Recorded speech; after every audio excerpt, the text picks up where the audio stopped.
पुण्याच्या वाकडमध्ये बांधकाम सुरू असतानाच इमारत कलंडली आहे। इमारत कलंडल्यामुळे परिसरामध्ये नागरिकांमध्ये भीतीचं वातावरण निर्माण झालं। इमारत कोसळण्याच्या भीतीनं नागरिकांची मोठ्या प्रमाणात पळापळ झालेली समोर आली।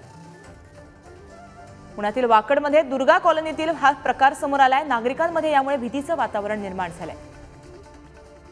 याबाबत अधिक माहिती जाणून घ्या आमचे प्रतिनिधी सचिन यांच्याकडून। सचिन, पुण्याच्या वाकडमध्ये एक मोठा प्रकार समोर आलाय। मोठ्या प्रमाणात नागरिकांची पळापळ झाल्याचं समोर येत आहे।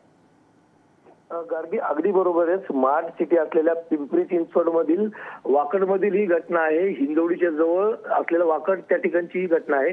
सगळ्यात महत्त्वाची गोष्ट म्हणजे जी बिल्डिंग बांधकामाधीन आहे त्या बिल्डिंगचा समोरचा भाग जो आहे तो पूर्णपणे वाकडा झाला आणि त्यानंतर महानगरपालिकेचे अग्निशामक दल असेल किंवा पोलीस असतील पाचारण करण्यात आले।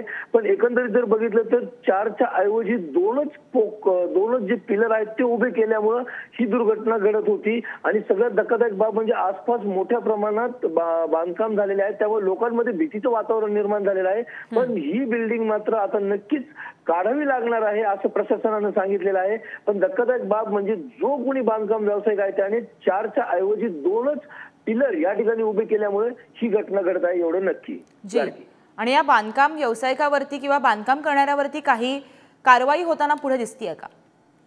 गार्गी, सगळ्यात महत्त्वाची गोष्ट म्हणजे रात्री उशिरा म्हणजे पहाटे घटना घडलेली आहे, त्यामुळे कारवाई वगैरे हा विषय जो आहे तो सगळ्यात नंतरचा आहे। पण आता पोकलेनच्या साहाय्याने बिल्डिंग जी आहे ती सरळ करण्याचं काम चालू आहे, त्यामध्ये सुद्धा मोठ्या प्रमाणात एक रिस्क आहे। गार्गी, अधिक अपडेट जाणून घेत राहणार आहोत। तत्पूर्वी धन्यवाद सचिन, तुम्ही दिलेल्या माहितीसाठी।